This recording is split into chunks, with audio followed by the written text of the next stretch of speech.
ہر کوئی جو آسمانوں اور زمین میں ہے، ہر کوئی. کون کون ہے آسمانوں اور زمین میں؟ آسمانوں میں فرشتے ہیں جن کو ہم جانتے ہیں، زمین پر انسان اور جنات ہیں، اس کے علاوہ جو اور مخلوقات ہیں، وہ ساری مخلوق اللہ سے مانگ رہی ہے. اگر ساری مخلوق اللہ سے مانگتی اور ہم کسی اور سے مانگنا شروع کر دیں، غیر اللہ سے مانگیں، تو کتنی حماقت والی بات ہے نا. اللہ نے عقل اسی لیے دی تھی کہ ہم اللہ ہی کو نہ پہچانے. تو اللہ سبحانہ و تعالیٰ سے سوال کرنے کے اعتبار سے 4 طرح کے لوگ ہیں. امام ابن تیمیہ کہتے ہیں پس تمام آسمانوں اور زمین کے لوگ اللہ سے سوال کرتے ہیں تو ان کے 4 درجات بن جاتے ہیں. پہلی قسم، کچھ وہ لوگ ہوتے ہیں جو نہ ہی اللہ کی عبادت کرتے ہیں نہ ہی اس سے مدد طلب کرتے ہیں، حالانکہ اللہ نے ان کو پیدا کیا، ان کو رزق دیا، ان کو عافیت دی. تو یہ کون ہے؟ نہ اللہ کی عبادت نہ ہی اس سے دعا، کچھ بھی نہیں، کوئی تعلق نہیں. دوسری قسم کے وہ لوگ ہوتے ہیں جو اللہ سے مدد طلب کرتے ہیں تو وہ ان کی مدد کر دیتا ہے، لیکن وہ اللہ کی عبادت نہیں کرتے. عبادت نہیں کرتے، ہاں جب کوئی مسئلہ پیش آتا ہے تو پھر کیا کرتے ہیں؟ پھر دعا کر لیتے ہیں. ایسے لوگ آپ نے دیکھے ہوں گے، نماز نہیں، روزہ نہیں، صدقہ خیرات کچھ نہیں، ہاں کوئی مشکل پیش آئے تو پھر اللہ سے دعا کرتے ہیں. تیسری قسم کے کچھ وہ لوگ ہوتے ہیں جو اللہ کی عبادت اور اطاعت طلب کرتے ہیں لیکن نہ ہی اس سے مدد مانگتے ہیں نہ اس پہ توکل کرتے ہیں. نماز روزہ کر لیں گے، دعا نہیں کرتے، کہتے ہیں اللہ کو پتہ ہی ہے نا کیا چاہیے، اب مانگنا کس لیے. نہیں، اللہ تعالیٰ خود فرماتے وقال ربکم ادعونی، تمہارا رب کہتا ہے مجھ سے دعا کرو، تو کیوں نہ دعا کریں، ہمیں دعا کرنی ہے. چوتھی قسم کے وہ لوگ ہوتے ہیں جو اللہ کی عبادت بھی کرتے ہیں اور اس سے دعا بھی کرتے ہیں، اس سے مدد بھی طلب کرتے ہیں. تو اللہ تعالیٰ اپنی عبادت اور اطاعت پر ان کی مدد کرتا ہے، جیسے ہم کہتے ہیں ربی اعنی علی ذکرک و شکرک و حسن عبادتک، تو اللہ تعالیٰ مدد بھی فرماتا ہے. اب ہم اپنے آپ کو دیکھیں کہ ہم کون سی کیٹیگری میں فال کرتے ہیں، ہم کہاں ہیں. کیا ہم ان لوگوں میں ہیں جو عبادت بھی کرتے ہیں اور دعا بھی کرتے ہیں، تو یہ ٹاپ کلاس کے لوگ ہیں، اور باقی اللہ تعالیٰ کے حق میں کمی کوتاہی کرتے ہیں. تو ہمیں دعا کرتے رہنا چاہیے، اللہ تعالیٰ کو پکارتے رہنا چاہیے، ہر ضرورت میں، ہر مقصد میں، ہر پریشانی میں، ہر دکھ میں، ہر بیماری میں، ہر موقع پر، ہر چیز کے لیے، چھوٹی سے چھوٹی چیز کے لیے، بڑی سے بڑی چیز کے لیے اللہ ہی سے مانگنا چاہیے، کیونکہ وہ دے کر احسان نہیں جتاتا، وہ دے کر شرمندہ نہیں کرتا، وہ دے کر ہم سے واپس نہیں مانگتا، وہ بغیر شرط کے دیتا ہے، غیر مشروط دیتا ہے. وَإِذَا سَأَلَكَ عِبَادِي عَنِّي فَإِنِّي قَرِيبٌ أُجِيبُ دَعْوَةَ الدَّاعِ إِذَا دَعَانِ فَلْيَسْتَجِيبُوا لِي وَلْيُؤْمِنُوا بِي لَعَلَّهُمْ يَرْشُدُونَ. وَإِذَا سَأَلَكَ عِبَادِي عَنِّي فَإِنِّي قَرِيبٌ أُجِيبُ دَعْوَةَ الدَّاعِ إِذَا دَعَانِ فَلْيَسْتَجِيبُوا لِي وَلْيُؤْمِنُوا بِي لَعَلَّهُمْ يَرْشُدُونَ. تو ہمیں مانگتے رہنا چاہیے کیونکہ وہ قریب ہے، وہ مجیب ہے. اللہ سبحانہ وتعالیٰ اپنے بندوں کو خود فرماتا ہے کہ اللہ سے اس کے فضل کا سوال کرو، یہ اللہ کا حکم ہے. سورۃ النساء میں آتا ہے وَاسْأَلُوا اللَّهَ مِن فَضْلِهِ، اور اللہ سے اس کے فضل کو مانگو کہ اللہ اپنا فضل فرما. فضل کیا ہوتا ہے؟ جو ہم ڈیزرو نہیں کرتے، نہ اپنی عبادت کی وجہ سے، نہ کسی محنت کی وجہ سے، نہ کسی قابلیت کی وجہ سے، نہ کسی ہنر کی وجہ سے. ہم ڈیزرو نہیں کرتے، لیکن آپ دے سکتے، ہم پھر بھی آپ سے مانگتے ہیں. چاہے ہم اس قابل نہیں لیکن پھر بھی آپ سے مانگتے، آپ ہمیں عطا کیجیے. اور اللہ تعالیٰ کو یہ بات پسند ہے کہ بندے اس سے مانگیں، کیونکہ بندے کو جب کسی چیز کی ضرورت ہوتی ہے نا اور وہ اس کو اللہ تعالیٰ سے مانگتا ہے تو وہ اللہ تعالیٰ کے ساتھ کنیکٹ ہو جاتا ہے، اللہ تعالیٰ کو یاد کرتا ہے، اس کے سامنے اپنی حالت کا اظہار کرتا ہے، اپنا دکھ، اپنا شکوہ، اپنا غم، اپنا رنج، اپنی پریشانی اس کو سناتا ہے، جو سن کر آگے نشر نہیں کرتا. جب ہم بندوں کے سامنے اپنی کسی پریشانی کا ذکر کر دیتے ہیں تو بعض اوقات کیا کرتے ہیں، وہ آگے بیان کر دیتے ہیں اور یوں آپ کے راز کھل جاتے ہیں، آپ کا مرتبہ اور مقام لوگوں کی نگاہ میں گر جاتا ہے. کچھ لوگ آپ سے حسد کرنے لگتے ہیں، کچھ لوگ آپ کی تکلیف پہ خوش ہوتے ہیں. تو اس لیے ہمیں اللہ سبحانہ تعالیٰ کے سامنے ہی اپنے رنج اور دکھ کی فریاد رکھنی چاہیے. اللہ تعالیٰ اپنے بندوں کو ہر چیز کو اسی سے مانگنے کا حکم دیتا ہے. اب ہر چیز میں کیا ہے؟ صحیح مسلم کی روایت ہے، ابو ذر غفاری رضی اللہ عنہ کہتے ہیں کہ نبی صلی اللہ علیہ وسلم اپنے رب تبارک و تعالیٰ سے روایت کرتے ہیں کہ بے شک اللہ تعالیٰ فرماتا ہے، اے میرے بندو تم سب گمراہ ہو سوائے اس کے جسے میں ہدایت دوں، پس تم مجھ سے ہدایت مانگو میں تمہیں ہدایت دوں گا. نمبر 1 دعا کیا ہونی چاہیے؟ ہدایت کی. دن کی ہر رکعت میں ہم اہدنا الصراط المستقیم مانگتے ہیں. ہر کام میں ہمیں گائیڈنس چاہیے، ہمیں کلیرٹی چاہیے، چاہے دین کا کام ہو چاہے دنیا کا کام. ہر چیز میں ہمیں صحیح راستہ، صحیح اسٹریٹجیز اختیار کرنے کی ضرورت ہوتی ہے، تب وہ کام ہو پاتا ہے. اور اس طرح ساری کنفیوژن بھی دور ہو جاتی، ساری پریشانی بھی دور ہو جاتی کہ میں نے اللہ سے دعا کر لی، اللہ تعالیٰ آپ مجھے صحیح طریقہ بتا دے، مجھے اس کام کو کیسے لے کے چلنا ہے. تو ہر موڑ پر ہر کام میں ہمیں ہدایت کی ضرورت ہوتی ہے. تو اہدنا الصراط المستقیم. پھر فرمایا، اے میرے بندو تم سب بھوکے ہو سوائے اس کے جسے میں کھلاؤں، تو تم مجھ سے کھانا مانگو میں تمہیں کھانا کھلاؤں گا. سبحان اللہ. سب سے بڑی ضرورت ہدایت کے بعد انسان کی کیا ہے؟ کھانا، جو اس کو دن میں کئی بار کھانا پڑتا ہے. اور انسان سب سے زیادہ پریشان بھی اس کے لیے ہوتا ہے، اور مال کا سب سے بڑا حصہ بھی اسی پہ خرچ ہوتا ہے. یعنی دن میں اگر آپ دیکھیں تو آپ ہر روز اپنا لباس نہیں خریدتے، ہر روز آپ اپنی ٹوائلٹریز نہیں خریدتے، ہر روز اپنی اور چیزیں نہیں خریدتے، برتن نہیں خریدتے، کٹلری، جیولری، یہ سب روز تھوڑی خریدا جاتا ہے. لیکن کھانا تو ڈیلی چاہیے، کھانا تو ڈیلی کنزیوم کرنا ہے، تو اس سے مانگو.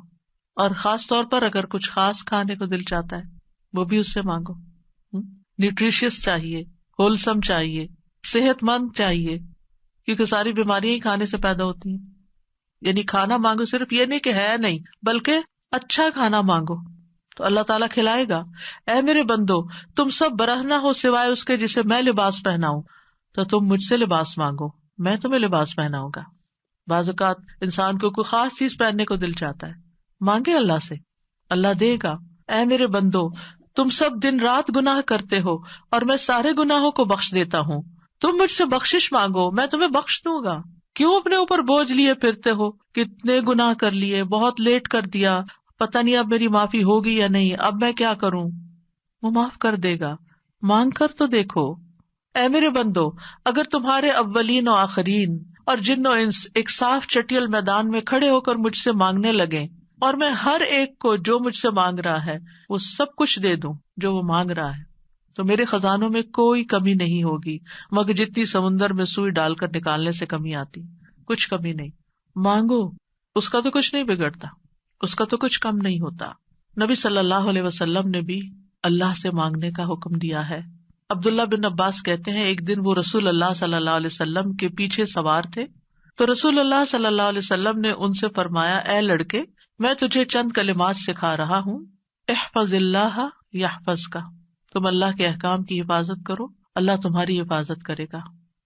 احفظ اللہ تجدہ تجاہک، اللہ کی حفاظت کرو یعنی اللہ تعالیٰ کے احکامات کی، تم اسے اپنے سامنے پاؤ گے، قریب پاؤ گے. اذا سألت فاسأل اللہ، جب تمہیں مانگنا ہو اللہ سے مانگو، جب تمہیں مانگنا ہو، کچھ بھی مانگنا ہو. وَإِذَا اسْتَعَنْتَ فَاسْتَعِنْ بِاللَّهِ، اور جب مدد چاہیے اللہ سے مدد مانگو، کسی بھی طرح کی مدد. یعنی مدد صرف مالی مدد نہیں ہوتی، یا مدد صرف ان چیزوں کی نہیں ہوتی اوپر جن چیزوں کا ذکر ہوا ہے، مدد تو ہمیں ہر کام میں چاہیے ہوتی. ہم کون سی لائن اختیار کریں، کون سا پیشہ اختیار کریں، کون سی جاب لیں، کون سی نہ لیں، کیا کریں کیا نہ کریں، فلان جگہ جانا ہے جائیں یا نہ جائیں، ہر معاملے میں. اور یہ جو ہمیں استخارہ سکھا دیا گیا تو یہ بھی تو یہی ہے. اور اس استخارے میں بھی آپ دیکھیے، اذا سألک عبادی انی فانی قریب اجیب دعوت الداعی اذا دعانی، تو اس میں بھی آپ دیکھیں بیچ میں واسطہ نہیں رہا نا، تو ہم کسی سے نہیں کہہ سکتے آپ میرا استخارہ کریں، آپ اپنے لیے خود ہی خیر مانگے. آپ صلی اللہ علیہ وسلم نے عبداللہ بن عباس سے کہا، جان رکھو اگر ساری دنیا مل کر بھی تمہیں نفع پہنچانا چاہے تو تمہیں نفع نہیں پہنچا سکتی سوائے اس کے جو اللہ نے تمہارے لیے لکھ دیا، اور اگر وہ سارے مل کر تمہیں کوئی نقصان دینا چاہیں نقصان نہیں دے سکتے سوائے اس کے جو اللہ نے تمہارے لیے لکھ دیا. کتنا بڑا توکل سکھاتی ہے یہ بات. کتنی فکریں پریشانیاں دل سے اور دماغ سے بالکل آف لوڈ ہو جاتی، کچھ نہیں ہوتا، کوئی کچھ نہیں بگاڑ سکتا.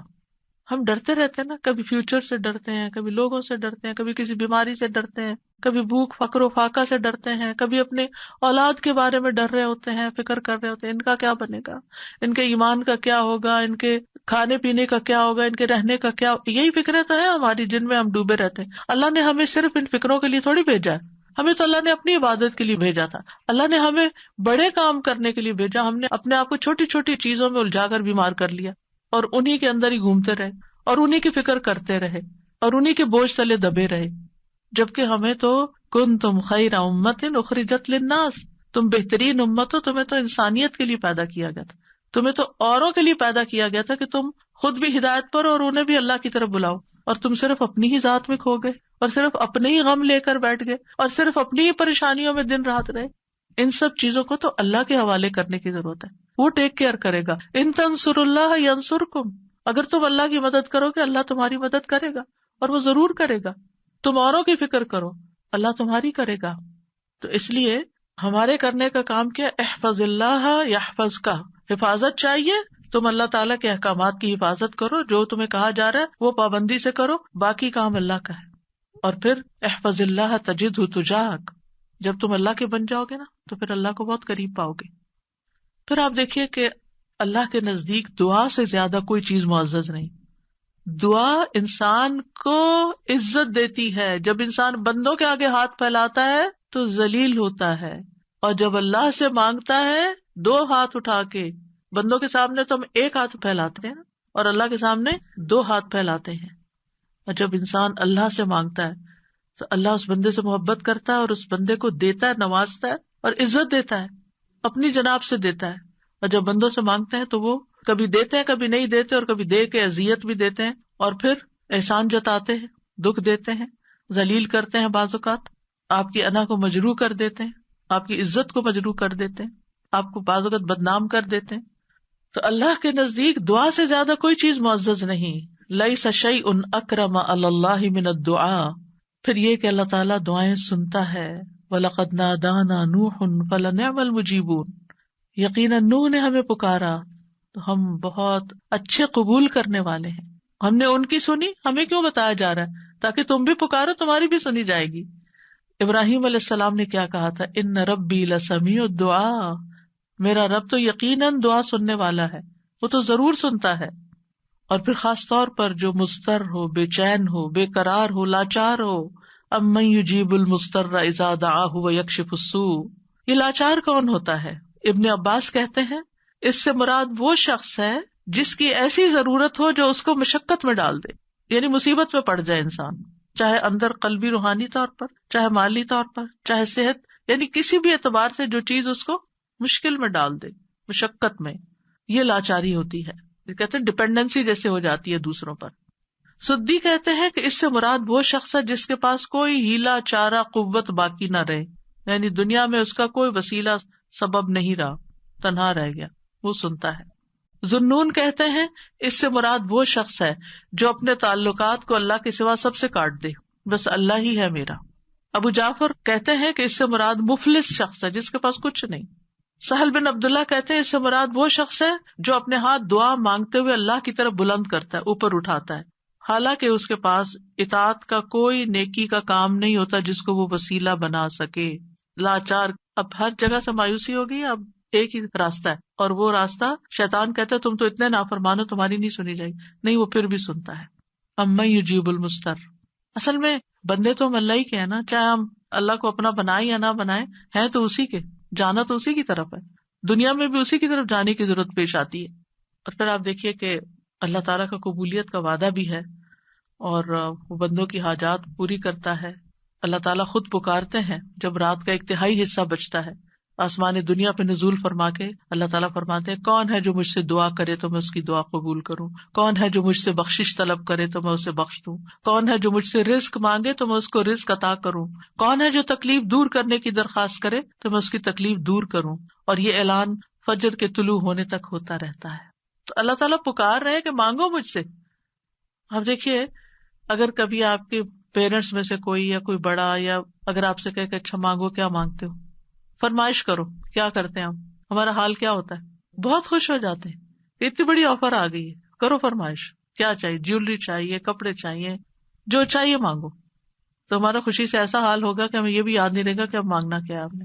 اللہ سبحانہ وتعالیٰ روز ہمیں پکارتے ہیں، کرو فرمائش، مانگو کچھ، مانگو، اور ہم مانگتے ہی نہیں. جاگ بھی جائے تو ہم مانگتے نہیں. مانگنے کی ضرورت ہے. آپ دیکھیے کہ دنیا کے بادشاہ جب کوئی سوالی آتا ہے، کوئی بیگر آتا ہے، وہ دروازے بند کر دیتے ہیں.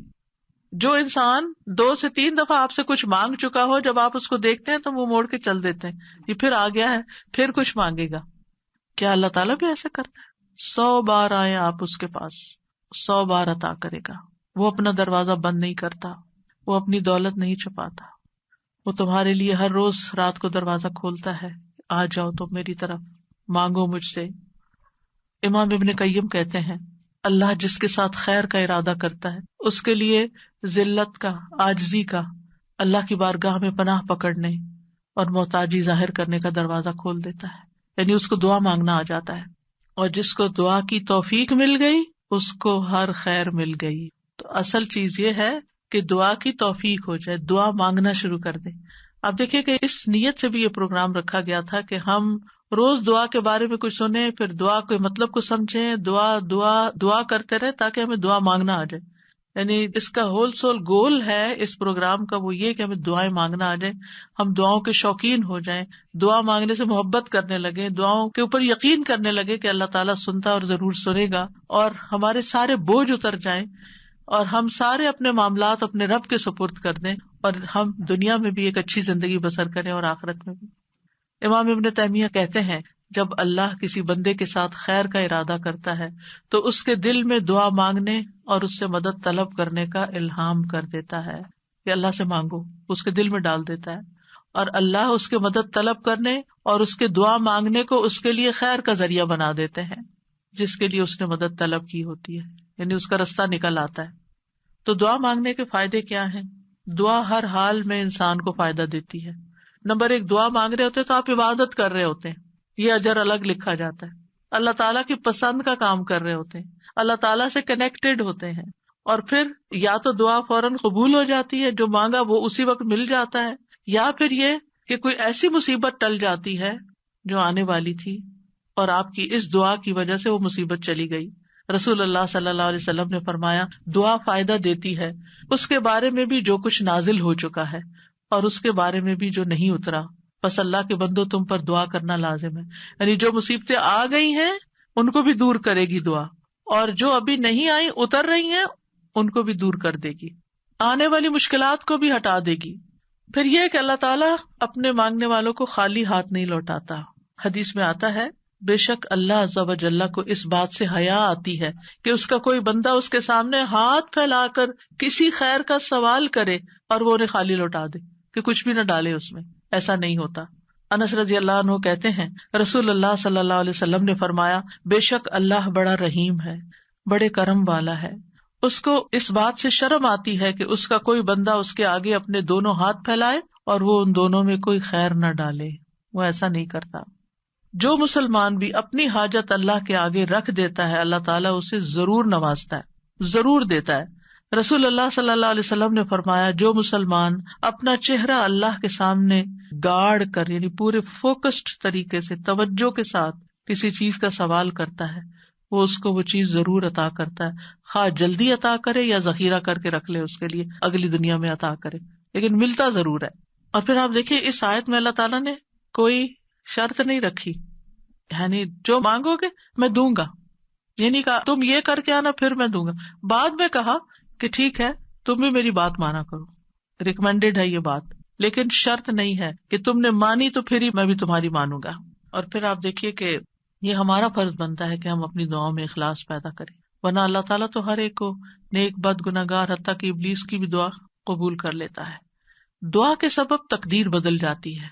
حدیث میں آتا ہے قضا کو صرف دعا ہی بدل سکتی ہے، اور نیکی کے علاوہ کوئی چیز عمر کو نہیں بڑھا سکتی. نیکی کرتے جاؤ انشاءاللہ عمر بھی لمبی ہوگی اور نیکیوں کی مزید توفیق ہوگی.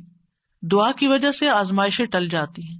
امام غزالی کہتے ہیں بس جان لے کہ قضاء و قدر میں سے یہ بھی ہے کہ اللہ آزمائشوں کو دعا کے ذریعے ٹال دیتا ہے. چنانچہ دعا آزمائشوں اور بلاؤں کو ٹالنے اور رحمت کے حصول کا سبب ہے، جیسا کہ ڈھال تیروں کو ٹالنے اور واپس لوٹانے کا سبب ہے، یعنی کہ جو شیلڈ ہے اس سے آپ پروٹیکٹڈ ہوتے ہیں، اور جیسے پانی زمین سے نباتات نکالنے کا سبب ہے، یعنی آپ پودا لگاتے ہیں، اس میں پانی لگاتے ہیں تو اس میں سے کچھ نکل آتا ہے.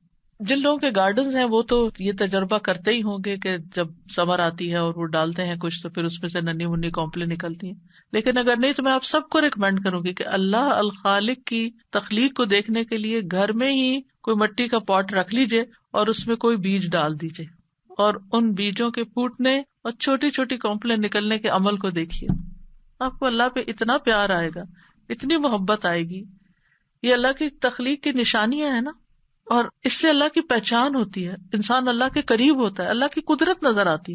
تو اب امام غزالی کہتے ہیں کہ جیسے پانی زمین میں ڈالیں اور بیج سے کچھ نکلے گا، یہ پانی ڈالنا سبب ہے بیج پھوٹنے کا، ایسے ہی دعا سبب ہے خیر ملنے کا.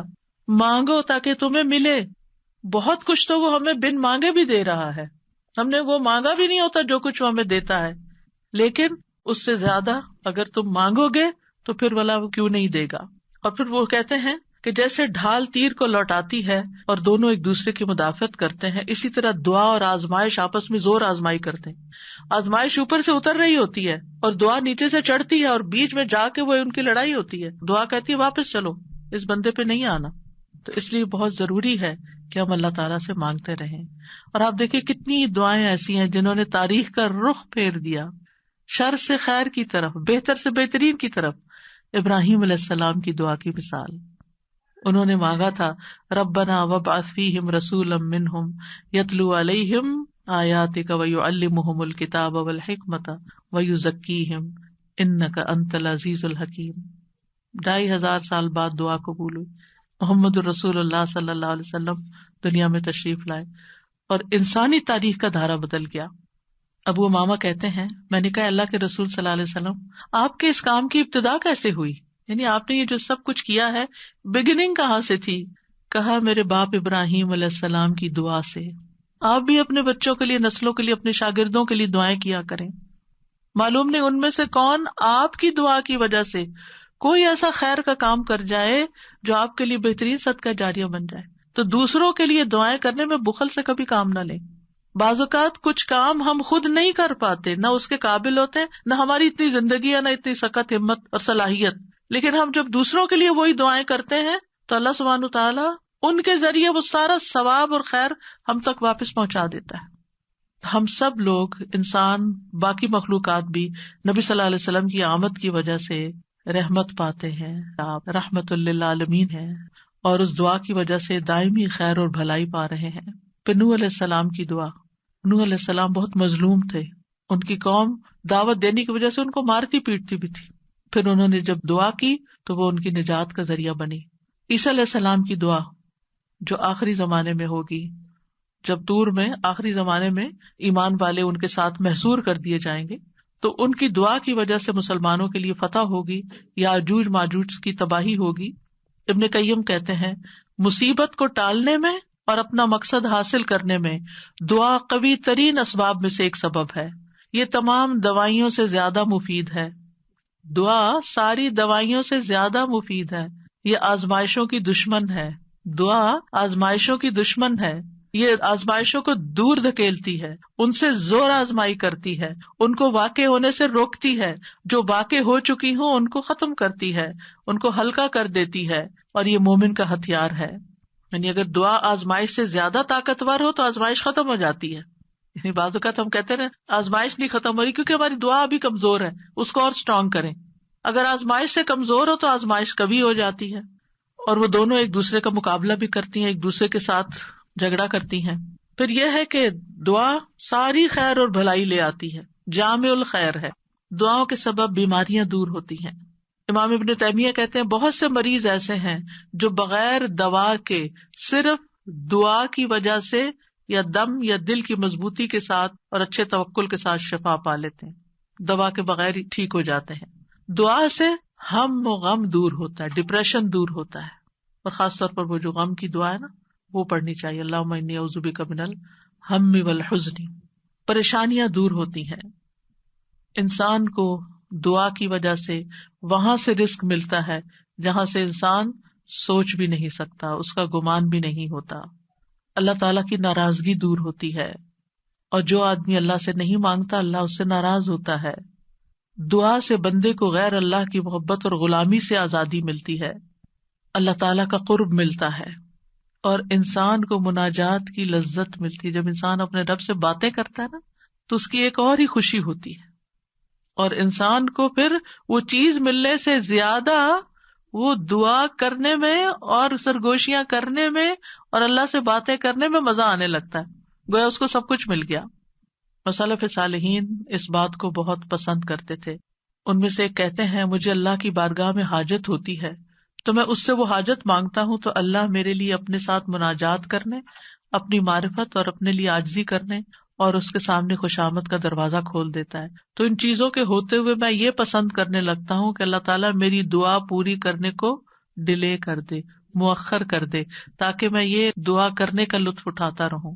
تو اللہ سبحانہ وتعالیٰ سے دعا ہے کہ اللہ تعالیٰ ہمیں دعا کا معنی اور مفہوم سمجھنے کی توفیق عطا فرمائے اور ہمیں اس کی اہمیت کا احساس دلا دے، اور ہم واقعی اس طرح دعا مانگے جیسے دعا مانگنی چاہیے.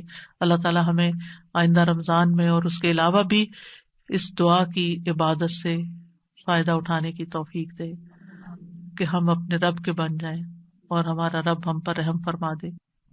السلام علیکم. اتنا خوبصورت لیکچر. میں سوچ رہی تھی کہ جیسے آپ نے کہا نا قریب اور مجیب، تو جب آپ نے کہا نا قریب تو میں سوچتی کہ ارسپیکٹو آف کہ ہماری دعا قبول ہو یا نہ ہو، جو ایک سینس آف کلوزنس اللہ سبحانہ تعالیٰ کے ساتھ فیل ہوتی ہے، دیٹ از ریئلی گریٹ. بالکل. تو ایک اور چیز میں نے یہ پوچھنی تھی کہ جیسے ہم کہتے ہیں نا کہ انسان اپنے لیے شر کو ایسے مانگتا ہے جیسے خیر مانگ رہا ہے، اور ہم ادھر سے یہ کریں کہ اللہ سبحانہ تعالیٰ ہماری دعا قبول ضرور کرتے ہیں، تو پھر جب ہم اس طرح کے کوئی مانگ رہے ہوتے ہیں تو پھر یہ ہوتا ہے کہ وہ قبول نہیں ہوگی دعا، وہ اللہ پہ چھوڑ دیتے ہیں نا ہم جی، پھر وہ ہمارے لیے جو چاہتا ہے کرتا ہے، اسی لیے وہ بعض دعائیں روک لیتا ہے. ہم سمجھتے ہیں ہمارے لیے خیر ہے، حالانکہ وہ شر ہوتا ہے، تو اللہ تعالیٰ اس کو قبول نہیں کرتے، روک دیتے، کیونکہ وہ ہمارے لیے ہم سے زیادہ ہم پر مہربان ہے. ایک اور جیسے حضرت زکریا نے اسنادا ربہ نداء خفیہ، تو وہ جو ندا ہے انہوں نے تو اللہ سے وہ مانگ رہے تھے نا چپکے سرگوشیاں، تو وہ پھر دل میں، تو وہ پھر ندا وہ دعا کے سینس میں آئے گی، کیونکہ دعا میں آپ نے ڈیفینیشن بتائی نا کہ ہم اللہ سے مانگ رہے ہوتے ہیں. جی. مناجات ان کو کہتے ہیں بیسیکلی جو دل میں باتیں کرتے ہیں نا، سرگوشیاں کرتے ہیں اللہ تعالیٰ سے چپکے لوگوں کے بعض اوقات بیچ میں ہوتے ہوئے، بعض اوقات تنہائی میں، تو یہ بھی دعا کی ایک قسم ہی ہے مناجات جو ہے.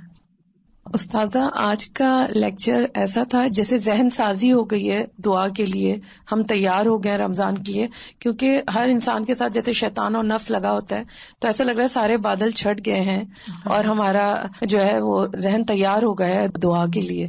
تو جو ڈاؤٹس ہوتے ہیں یا جو وسوسے ہوتے ہیں وہ سارے ہٹ گئے، اور میرے خیال میں ساری امت کو جو بھی سن رہا ہے اس کو بہت فائدہ ہوگا، جس سے کہ پورے رمضان جو ہم دعا مانگیں گے اس میں اب ہمارے خدشات نہیں ہوں گے. اور ایک سوال یہ ہے یقین سے، اور ایک سوال یہ ہے کہ دعا میں ہم کس چیز کا واسطہ دے سکتے ہیں؟ جیسے بعض لوگ نیک اعمال کا. جزاک اللہ خیر. آج یہ بات آپ نے شیئر کی نا کہ وہ اپنی دولت نہیں چھپاتا، یہ اتنا اچھا لگا کیونکہ ہر شخص اپنی دولت چھپا کے رکھتا ہے اور دوسرے کو شیئر نہیں کرنا چاہتا، نہ اس کے اکاؤنٹس، نہ اس کی کچھ چیز. لیکن اللہ تعالیٰ کی ہر چیز ہمارے سامنے کھلی ہے، لیکن ہماری دیکھے کنجوسی کے ہمارے ہاتھ بھی جو ہے وہ نہیں آگے بڑھتے پھیلانے کے لیے، اور ہم اس طرح مانگتے بھی نہیں، اور نہ ہم اللہ تعالیٰ کی وسعت کو پہچانتے ہیں. تو جزاکم اللہ خیر، آج جو آپ نے جس طرح بیان کیا اس سے اللہ تعالیٰ کی وسعت، اللہ کی بڑائی، اور اتنی بڑائی اور عظمت کے باوجود ہم اللہ تعالیٰ کو کتنے قریب پا سکتے ہیں اپنے. جزاک اللہ خیر. وآخر دعوانا ان الحمد للہ رب العالمین. سبحانک اللہم وبحمدک، اشہد ان لا الہ الا انت، استغفرک واتوب الیک. السلام علیکم ورحمۃ اللہ وبرکاتہ.